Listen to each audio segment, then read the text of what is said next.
नमस्कार, पुष्पावती मोरे ह्या यूट्यूब चॅनलवर तुमचं खूप खूप स्वागत करते। लाडक्या बहिणीच्या संदर्भातील आजचा हा व्हिडिओ आहे। तो व्हिडिओ असा आहे की तुमची KYC तुम्ही दुरुस्त केली, तुमची KYC देखील बरोबर आहे, म्हणजे तुमचा फॉर्म पण व्यवस्थित भरलेला आहे, तुमची KYC पण झालेली आहे आणि तरी देखील तुम्हाला पैसे येत नाही। तर मला असं वाटतं की मी आजच्या व्हिडिओच्या माध्यमातून दाखवते ही प्रोसेस तुम्ही एकदा करून बघा, म्हणजे तुमचं आधार डज नॉट मॅपिंग, म्हणजे तुमचं आधार मॅपिंग नसेल तर त्याच्यासाठीची ही प्रोसेस आहे। त्याच्यामुळे तुम्ही ही प्रोसेस एकदा करून बघा आणि ही प्रोसेस केल्यानंतर देखील जर पैसे तुम्हाला केल्यानंतर जर तुम्हाला तुमचे ह्या कारणामुळे तुमचे पैसे थांबले असतील तर 100% तुम्हाला पैसे येणार म्हणजे येणार। तर आता चला, त्याच्यासाठीच तुम्हाला हा व्हिडिओ अगदी शेवटपर्यंत बघायचा आहे, तरच तुम्हाला ही प्रोसेस करता येणार आहे आणि हे तुम्ही घरच्या घरी करू शकता, आपल्या मोबाईलवर तुम्ही ही करू शकता। त्याच्यामुळे फक्त प्रत्येक स्टेप जी आहे ती व्यवस्थित बघा, ती बघितली म्हणजे तुमचं नक्कीच लक्षात येणार आहे। त्याच्यासाठी आपल्याला गूगलवर जायचं आहे आणि गूगलवर म्हणजे गूगल ओपन करायचं आहे। ते ओपन केल्यानंतर इथं सर्चवर क्लिक करायचं आहे आणि त्याच्यानंतर मग सर्चवर क्लिक करून आपल्याला तिथं तुम्हाला NPCI बघा इथं टाईप करायचं आहे। मी NP टाकल्याबरोबर इथं वेबसाईट ही आलेली आहे, त्याच्यामुळे तुम्ही पूर्ण जरी टाकलं नाही पण टाकलं तरी ती वेबसाईट लगेच येते। तर बघा ही खालची वेबसाईट आहे, तर तिच्यावर तुम्हाला क्लिक करायचं आहे। NPCI national payment corporation of India ही एक संस्था आहे, तर त्या संस्थेमार्फत सुरक्षित पैसे DBTच्या माध्यमातून आपल्या लाडक्या बहिणीच्या अकाउंटला थेट राज्य शासन टाकत आहे। त्याच्यामुळे आपल्याला ही प्रोसेस आपली अपूर्णता असल्यामुळे देखील जरी तुमची KYC ही बरोबर असेल, जर चुकली असेल ती तुम्ही दुरुस्त केली तरी देखील तुम्हाला पैसे आलेले, म्हणजे कुठंतरी ह्या कारणामुळे देखील तुमचे पैसे हे थांबलेले असतील तर ज्या माझ्या लाडक्या बहिणी तर त्यांनी ही प्रोसेस करून बघा। तर आपल्याला ही वेबसाईट आहे, याच्यावर क्लिक करायचं आहे। त्याच्यानंतर ह्या पद्धतीचं पेज ओपन होईल। ह्या पद्धतीचं पेज ओपन झालं का मग तुम्हाला ही वरच तुम्हाला जी तुम्ही क्लिक केल्याबरोबर जी वेबसाईट तुम्हाला सुरुवातीला दिसेल NPCI, ती ह्याच वेबसाईटवर तुम्हाला क्लिक करायचं आहे। त्याच्यानंतर ह्या पद्धतीचं पेज ओपन होतं। ह्या पद्धतीचं पेज ओपन झाल्यानंतर मग आपल्याला ह्या 3 रेषांवर तुम्हाला क्लिक करायचं आहे।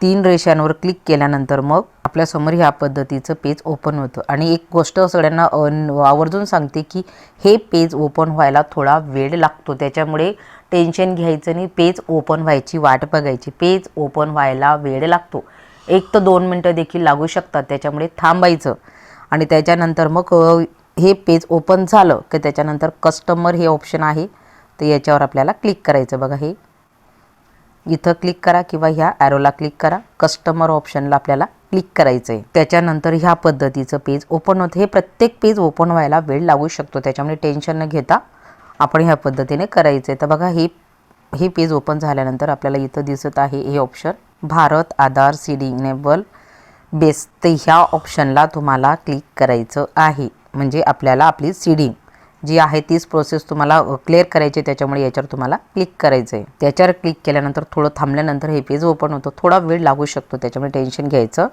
नाही। तर बघा इथे जर तुम्हाला आधार मॅप स्टेटस बघायचं असेल तर तुम्ही ते बघू शकता, परंतु आपल्याला आज आधार सीडिंग म्हणजे तुम्हाला घरी तुमच्या मोबाईलवर तुमचं अकाउंट नंबर टाकून, आधार नंबर टाकून तुम्ही तुमचं आधार सीडिंग हे घरून करू शकता। जर तुमचं अजूनही ते झालं नसेल तर ते तुम्ही करा आणि ह्या प्रोसेसनेच तुम्हाला ते जायचं आहे। तर बघा आपल्याला आधार सीडिंग डिसीडिंग, एखाद्या वेळेस तुमचे जर 2-3 अकाउंट असतील तर त्याच्यासाठी तुम्ही एखाद्या अकाउंटचं डिसीडिंग तुम्हाला करावं लागेल, परंतु आपल्याला आता जर तुमचं एकच खातं असेल तर तुम्हाला ते सीडिंग आहे किंवा नाही तर ते ह्या पद्धतीने तुम्हाला करायचं आहे। तर आधार सीडिंगवर तुम्हाला क्लिक करायचं आहे। त्यानंतर ह्या पद्धतीचं पेज ओपन होतं। ह्या पद्धतीचं पेज ओपन झाल्यानंतर मग आपल्याला इथं जो आधार क्रमांक आहे, जी लाडकी ताईचा आपण आता आधार सेटिंग करत आहोत, त्या लाडक्या ताईचा आधार क्रमांक इथं टाकायचा आहे आणि टाकण्यापूर्वी ह्या ऑप्शनला क्लिक करा, म्हणजे ह्या ऑप्शनला क्लिक केलं म्हणजे तुमचे नंबर इथं तुम्हाला दिसतील, नाही तर इथं तुम्हाला डॉट दिसतील, त्याच्यामुळे तुमचा जर चुकीचा नंबर टाकला गेला तर तुमची ही प्रोसेस पूर्ण होणार नाही। त्याच्यामुळे सुरुवातीलाच तुम्हाला ह्या ऑप्शनला क्लिक करून घ्यायचं आहे, म्हणजे तुम्हाला दिसणारे आकडे जे आहेत टाकताना तर ही आकडे तुम्हाला स्पष्ट दिसतील, नाही तर तुम्हाला असे डॉट दिसतील, त्याच्यामुळे मग तुम्हाला तो नंबर करेक्ट टाकला गेला का हे लक्षात येणार नाही। तर मग तुम्हाला याच्यावर आधी क्लिक करून घ्यायचं आहे आणि क्लिक केल्यानंतर मग तुम्हाला इथं आधार क्रमांक ह्या तिन्ही बॉक्समध्ये टाकायचा आहे. त्याच्यानंतर सीडिंग ह्या ऑप्शनला क्लिक करायचं आहे. त्याच्यानंतर मग आपल्याला इथं हे टाकून झाल्यानंतर मग इथं सिलेक्ट बँक आधार नंबर आधी टाकायचा आहे. सीडिंगवर क्लिक करायचं आहे आणि त्याच्यानंतर सिलेक्ट बँकवर आपल्याला क्लिक करायचं आहे. सिलेक्ट बँकवर क्लिक केल्यानंतर अशा पद्धतीने तुम्हाला बँक दिसतील आणि याच्यापैकी आपली कुठली बँक आहे तर स्क्रोलिंग करत जायचं. बघा खाली सरकवत जायचं. तुमचा जो ॲरो आहे तो खाली तुम्ही असं हे करत करत तुम्हाला सरकवायचं आहे, जेणेकरून तुमची कुठली बँक आहे तर ती बँक येईल आणि त्या बँकेवर तुम्हाला क्लिक करायचं. आता इथं जी मी ज्या ताईचं करत आहे तर त्याची बँक ऑफ बरोदा ही आहे, तर मी इथं क्लिक करणार. पण तुमची जर बँक खाली असेल तर तुम्हाला त्या बँकला तुम्हाला करत करत जावं लागणार आहे. आणि मुळात आपण आधार टाकल्याबरोबर आपली जी बँक असते ती आपल्याला वरच दिसते, एवढं लक्षात ठेवा. त्याच्यामुळे टेन्शन घ्यायचं आणि जर दिसत नसेल तर खाली सरकायचं. परंतु जी आधार टाकल्याबरोबर तुमचीच बँक तुम्हाला जवळपास दिसेल. तर बघा मी या ताईचं आधार टाकल्यानंतर बँक ऑफ बरोदा हे नाव आलं आणि त्या ताईचं बँक ऑफ बरोदामध्येच खातं होतं, त्याच्यामुळे याच्यावर मी क्लिक केलं. पण जर नसेल तर तुम्ही खाली शोधू शकता. तर याच्यावर क्लिक केल्यानंतर मग आपल्यासमोर सीडिंग टाईपचे प्रकार येतील. बघा ते सिलेक्ट केल्यानंतर आपल्यासमोर 3 प्रकार येतील.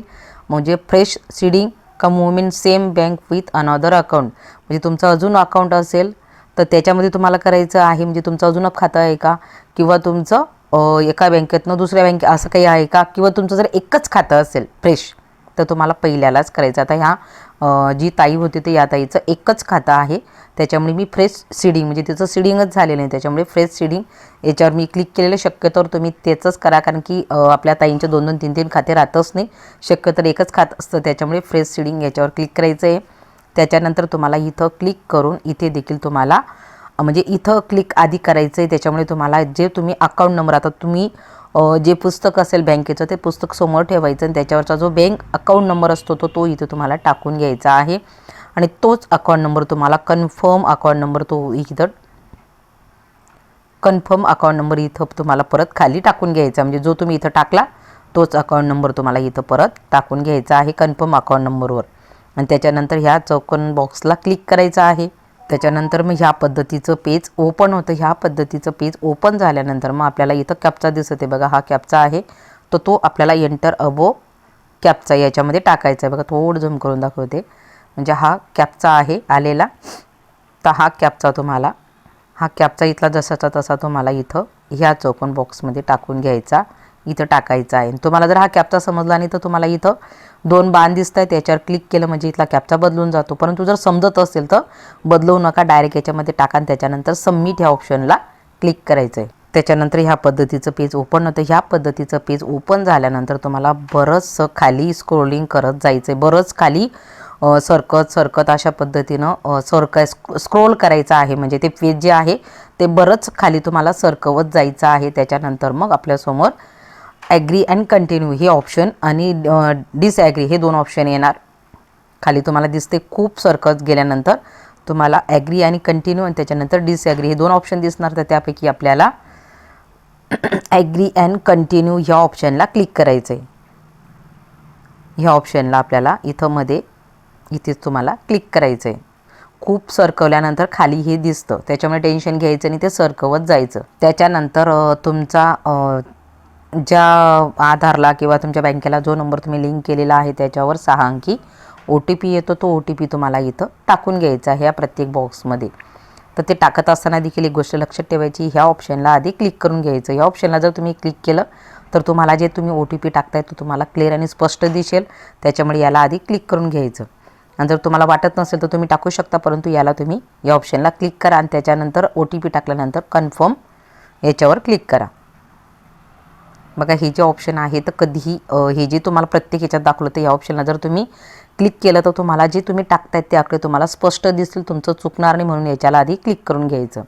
आणि त्याच्यानंतर तुम्हाला कन्फर्मवर क्लिक करायचं आहे. कन्फर्मवर क्लिक केल्यानंतर मग तुमच्यासमोर ह्या पद्धतीचं पेज ओपन होणार. ह्या पद्धतीचं बघा, press request to bank of Baroda, तर बँकेच्या नावासहित आलेलं आहे. त्याच्यानंतर मग आपल्याला कन्फर्म ह्या नावावर क्लिक करायचं आहे. कन्फर्म नावावर क्लिक केल्यानंतर मग आपल्यासमोर या पद्धतीचा मेसेज येणार. बघा ह्या पद्धतीचा message, Aadhaar seeding is in pending status, kindly check after some time, your reference number is seeded 1. तर आपल्याला थोड्या काही वेळानंतर तुमचं जे आधार सीडिंग आहे ते होऊन जातं. याच्यासाठी 1 मिनटं ह्याच पेजवर थांबून राहायचं, काहीच करायचं नाही, थांबून राहायचं. थोडं थांबलं म्हणजे तुम्हाला ते काम झालेलं पूर्ण दिसेल. मग अशा पद्धतीनं थोडं थांबायचं. थोडा वेळ थांबून झाल्यानंतर जर तुम्ही पाहिलं तर तुमचा जो रिझल्ट आहे किंवा जे तुमचं आहे तर ते तुम्हाला करेक्ट दिसणार की आधार सीडिंग डिसीडिंग. याच्यामध्ये वर तुम्ही पाहिलं तर त्याच्यामध्ये स्टेटस तुम्ही बघू शकता सक्सेस, आणि त्याच्यानंतर रिझल्ट आहे your Aadhaar successfully seeded to bank of Baroda account number. अशा पद्धतीने तुमचं अकाउंटला आधार सीडिंग जे आहे ते अशा पद्धतीनं होतं. बँकेत जाऊन देखील बँकवाले लवकरात लवकर करून देतील. त्याच्यामुळे जर तुम्ही ही प्रोसेस केली तर ह्या प्रोसेसनंतर कदाचित तुमच्या ह्या कारणामुळे जर पैसे थांबले असतील तर ते पैसे तुमच्या अकाउंटला लगेच जमा होतील. कारण की ही प्रोसेसच DBT मार्फत जो पैसा येतो त्याच्यासाठीच ही प्रोसेस आहे. त्याच्यामुळे ही बरेचसे बँकवाले सहकार्य करत नाही. त्याच्यामुळे आपण जर ह्या पद्धतीने स्वतः घरी करून घेतलं तर तुम्हाला नक्कीच त्याचा बेनिफिट होणार आहे. मी काही जणांचं करलं तर तुम्ही देखील अशा पद्धतीने स्वतः घरी करू शकता, किंवा आपल्या घरात आपला शिकणारा मुलगा असेल किंवा तुम्ही कोणाची मदत घेऊन हे घरी करू शकता. अगदी सोपं आहे, अगदी आरामात करू शकता. फक्त एवढंच सांगेल ताईंनो, करताना काळजीपूर्वक करा, आपण स्वतः करा. आणि अजून तुम्ही चॅनलवर नवीन असाल तर चॅनलला सबस्क्राईब करा, जेणेकरून आणि हा व्हिडिओ जास्तीत जास्त ताईंपर्यंत जाऊ द्या की त्यांना देखील याचा फायदा घेता येईल. तर आजच्या व्हिडिओच्या माध्यमातून एवढं सांगण्याचा प्रयत्न केला. आजच्या व्हिडिओपुरतं एवढंच. धन्यवाद.